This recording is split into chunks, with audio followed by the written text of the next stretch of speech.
Welcome back to piece ನಿಗೂಢ ಲೋಕ.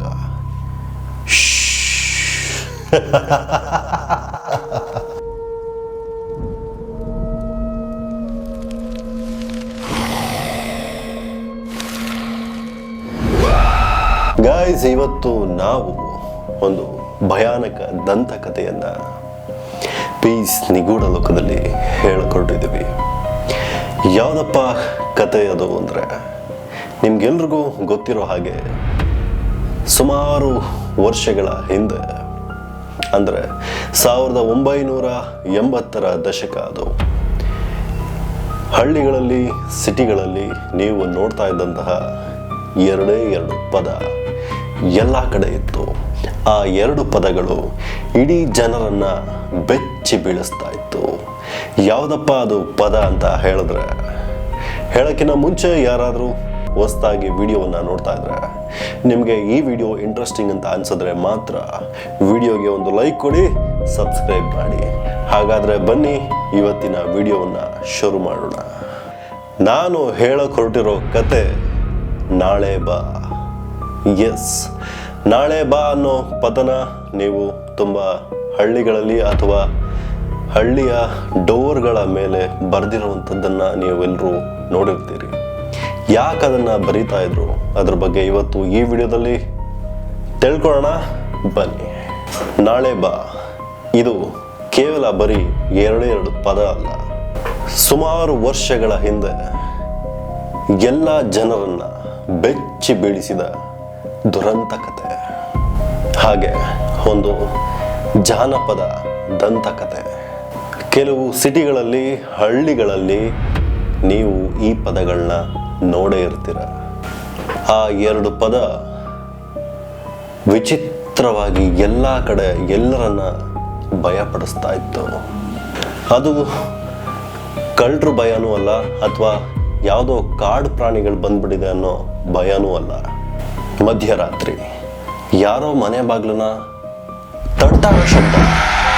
ಮನೆಯೊಳಗಿದ್ದವರು ಬೆಚ್ಚಿ ಬೀಳ್ತಾ ಇದ್ರು. ಇಷ್ಟೊತ್ತಲ್ಲಿ ಯಾರದು ಅಂತ. ಒಳಗಡೆಯಿಂದ ಯಾರು ಅಂತ ಕೇಳಿದ್ರೆ, ಆಚೆಯಿಂದ ಬರ್ತಾ ಇದ್ದಂತಹ ಧ್ವನಿ ಮಾತ್ರ ಮನೆ ಒಳಗಿರೋರ್ದೆ.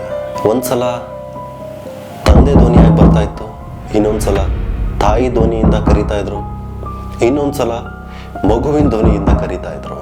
ಆದ್ರೆ ವಿಚಿತ್ರ ಏನಂದ್ರೆ, ಆಚೆಯಿಂದ ಬರ್ತಾ ಇರೋ ಸೌಂಡ್ ಏನಿದೆ, ಆ ಧ್ವನಿ, ಅವರು ಮನೆ ಒಳಗಡೆನೆ ಮಲಗಿರ್ತಾ ಇದ್ರು. ಮಲಗಿರುವಂತಹ ವ್ಯಕ್ತಿ ಆಚೆ ಹೋಗಿ ಡೋರ್ನ ತಟ್ಟಿ ಹೇಗೆ ಕರೆಯೋಕ್ಕೆ ಸಾಧ್ಯ? ಈ ಪ್ರಶ್ನೆಗೆ ಯಾರ ಹತ್ರನೂ ಉತ್ತರನೇ ಇರಲಿಲ್ಲ. ದಿನಗಳು ಕಳೆದಂತೆ ಈ ವಿಚಿತ್ರ ಊರಿಂದ ಊರಿಗೆ, ಹಳ್ಳಿಯಿಂದ ಹಳ್ಳಿಗಳಿಗೆ ಹರಡೋಕ್ಕೆ ಶುರುವಾಯಿತು. ಮಧ್ಯರಾತ್ರಿ ಯಾರೇ ಬಂದು ಡೋರ್ನ ಟ್ಯಾಪ್ ಮಾಡಿದ್ರೆ ಡೋರ್ನ ಓಪನ್ ಮಾಡಬೇಡಿ, ಯಾಕೆ ಅಂದರೆ ನಾಳೆ ಬೆಳಗ್ಗೆ ನೀವಿರೋದೇ ಇಲ್ಲ ಅನ್ನೋ ಮಾತು ಈ ಜನರ ಮಧ್ಯೆ ತುಂಬ ಸ್ಟ್ರಾಂಗ್ ಆಗಿ ಹರಡ್ಬಿಟ್ಟಿತ್ತು. ಆ ಭಯ ಎಷ್ಟರ ಮಟ್ಟಿಗೆ ಎಲ್ಲರಲ್ಲೂ ಸ್ಟ್ರಾಂಗಾಗಿ ಕುತ್ಕೊಂಡ್ಬಿಟ್ಟಿತ್ತು ಅಂದರೆ, ಡೋರ್ ಮೇಲೆ ಆ ಎರಡು ಪದನ ಎಲ್ಲರೂ ಬರೆಯೋದಕ್ಕೆ ಶುರು ಮಾಡಿಬಿಟ್ರು. ಅದೇ ನಾಳೆ ಬಾ.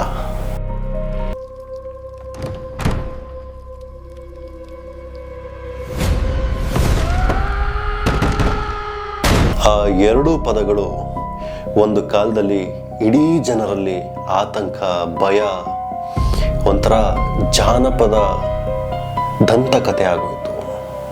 ಆದರೆ ಆ ಕತೆ ಹೇಗೆ ಶುರುವಾಯಿತು? ನಿಜವಾಗ್ಲೂ ಮಧ್ಯರಾತ್ರಿ ಯಾರಾದರೂ ಡೋರ್ನ ತಡ್ತಿದ್ರ, ಅಥವಾ ಇದು ಜನರ ಭಯದಿಂದ ಹುಟ್ಟಿದ ವದಂತಿನ? ಅದು 1980ರ ದಶಕ. ಯಾವುದೇ ಸೋಷಿಯಲ್ ಮೀಡಿಯಾ ಇರಲಿಲ್ಲ. ಫೇಸ್ಬುಕ್, ವಾಟ್ಸಪ್, ಇನ್ಸ್ಟಾಗ್ರಾಮ್, ಯೂಟ್ಯೂಬ್ ಇದ್ಯಾವುದರ ಅರಿವು ಆ ಜನಗಳಿಗೆ ಇರಲೇ ಇರಲಿಲ್ಲ.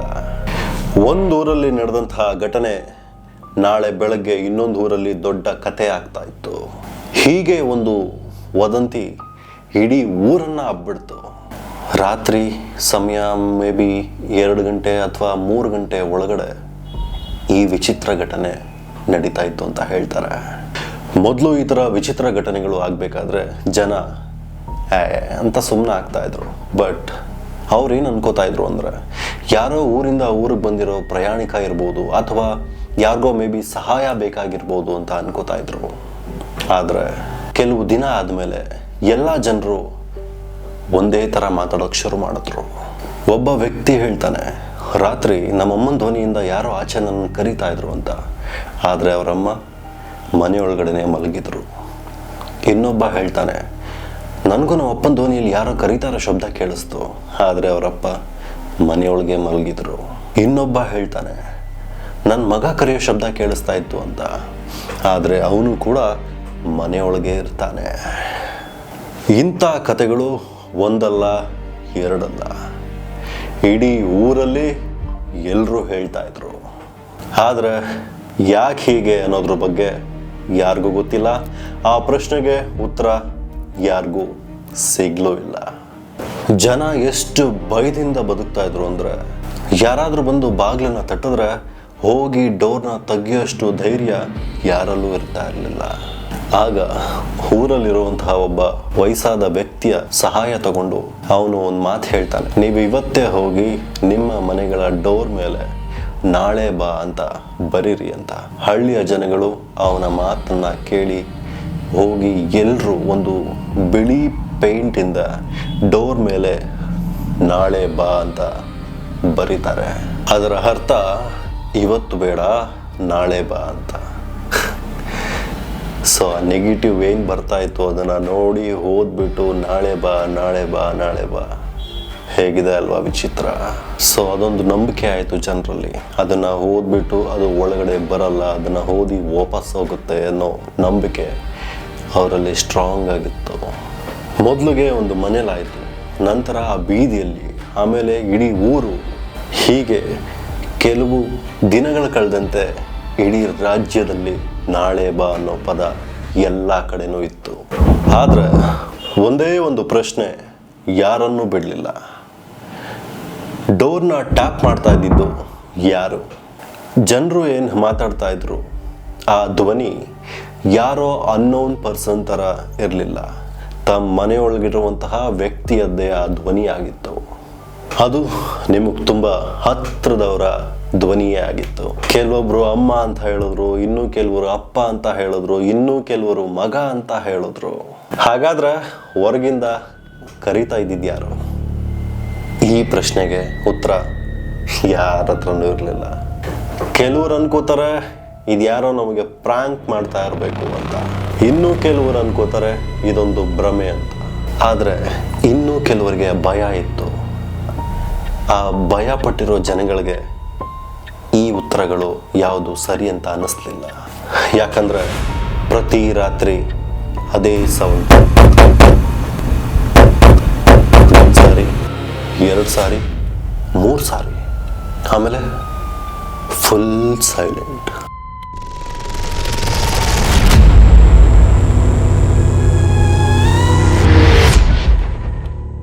ಮತ್ತೆ ಬೆಳಗ್ಗೆ ಎದ್ದು ಡೋರ್ನ ಓಪನ್ ಮಾಡಿದ್ರೆ ಯಾರೂ ಇರ್ತಾ ಇರಲಿಲ್ಲ. ಆದರೆ ಕೆಲವರ ಮನೆಗಳ ಮುಂದೆ ಒದ್ದೆ ಆದಂತಹ ಹೆಜ್ಜೆ ಗುರುತುಗಳು ಇರ್ತಾ ಇತ್ತು. ಇನ್ನು ಕೆಲವರ ಮನೆ ಮುಂದೆ ನಾಯಿಗಳು ವಿಚಿತ್ರವಾಗಿ ಬೊಗಳುತ್ತಾ ಇತ್ತು.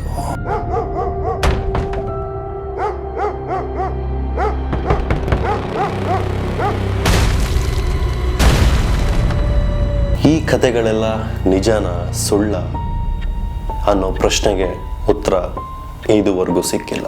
ಆದರೆ ಒಂದು ಮಾತು ಮಾತ್ರ ಸತ್ಯ, ನಾಳೆ ಬಾ.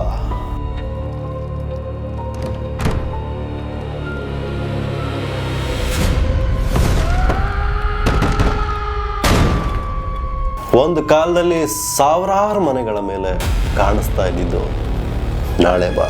ಇದು ಬರೀ 2 ಪದ ಬರೆದಿರೋ ಕಥೆ ಆಗಿರಲಿಲ್ಲ, ಜನರ ಭಯದ ದಂತಕಥೆಯಾಗಿತ್ತು. ನಾಳೆ ಬಾ ಅನ್ನೋ ಪದನ ಬರೆದ ಮೇಲೆ ತಟ್ಟೋ ಶಬ್ದ ನಿಂತೋಯ್ತು. ಇನ್ನೂ ಕೆಲವರು ಇದನ್ನ ತಮಾಷೆಯಾಗೆ ತಗೊಂಡ್ರು. ಇದು ದೆವ್ವನ ಓಡಿಸೋದಕ್ಕಲ್ಲ, ಜನರಿಗೆ ಧೈರ್ಯ ತುಂಬೋಕೆ ಅಂತ.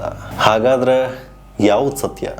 ಒಂದು ಸಲ ಭಯ ಅನ್ನೋದು ಜನರ ಮನಸ್ಸೊಳಗಡೆ ಹೋದರೆ ಅದು ದಂತಕಥೆಯಾಗಿ ಬೆಳೀತಾ ಹೋಗುತ್ತೆ. ಅದೇ ಥರ ಈ ನಾಳೆ ಬಾ ಅನ್ನೋ ಕಥೆನೂ ಆಯಿತು.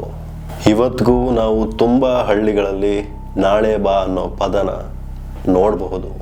ಆ ಮನೆಯವರು ಇವತ್ತಿಗೂ ಅದನ್ನು ಸುಮ್ಮನೆ ಬರೆದಿಲ್ಲ. ಒಂದು ಕಾಲದಲ್ಲಿ ಇಡೀ ಊರನ್ನು ಭಯಪಡಿಸಿತ್ತು. ಆ ಭಯವನ್ನು ಹೋಗಿಸ್ಕೊಳ್ಳೋಕ್ಕೆ ಆ 2 ಪದನ ಇವತ್ತಿಗೂ ಉಳಿಸ್ಕೊಂಡಿದ್ದಾರೆ, ನಾಳೆ ಬಾ. ಹಾಗಾದರೆ ಪ್ರತಿದಿನ ಮಧ್ಯರಾತ್ರಿ 2 ಗಂಟೆಯಿಂದ 3 ಗಂಟೆ ಡೋರನ್ನು ತಡ್ತಾ ಇದ್ದಂತಹ ಶಕ್ತಿ ಯಾವುದು? ಅಥವಾ ಜನರಿಂದ ಭಯದಿಂದ ಹುಟ್ಟಿದ ಜನಪದ ದಂತಕಥೆನ? ಈ ಪ್ರಶ್ನೆಗೆ ಉತ್ತರ ಸಿಗಲೇ ಇಲ್ಲ. ಉತ್ತರ ಸಿಗಲೇಬೇಕು ಅಂತ ಏನಿಲ್ಲ ಅಲ್ವಾ? ಕೆಲವು ರಹಸ್ಯಗಳು ರಹಸ್ಯವಾಗಿ ಉಳಿದ್ರೇ ಅದೇ ಹೆಚ್ಚು ಭಯ ಪಡಿಸುತ್ತೆ. ನೀವು ನಿಮ್ಮೂರುಗಳಲ್ಲಿ ನಾಳೆ ಬಾ ಅಂತ ಬರ್ದಿರೋದನ್ನ ಎಲ್ಲಾದರೂ ನೋಡಿದ್ದೀರಾ? ಅಥವಾ ನಿಮ್ಮ ಮನೆ ಬಾಗಿಲುಗಳ ಮೇಲೆ ನಾಳೆ ಬಾ ಅಂತ ಬರೆದಿದ್ದೀರಾ? ನಿಮ್ಮೂರಲ್ಲೂ ಈ ದಂತಕಥೆಯ ಬಗ್ಗೆ ಬೇರೆ ಬೇರೆ ಕಥೆಗಳನ್ನ ಕೇಳಿರಬಹುದು. ಇವತ್ತಿಗೆ ನಾಳೆ ಬಾ ಅನ್ನೋ ಕಥೆನ ಮುಗಿಸ್ತಾ ಇದ್ದೀನಿ. ಮತ್ತೊಂದು ದಂತಕಥೆಯ ಜೊತೆ ನಿಮ್ಗೆಲ್ರಿಗೂ ಸಿಗ್ತೀನಿ. ಅಲ್ಲಿವರೆಗೂ ಎಚ್ಚರವಾಗಿರಿ. ಪೀಸ್ ನಿಗೂಢ ಲೋಕ.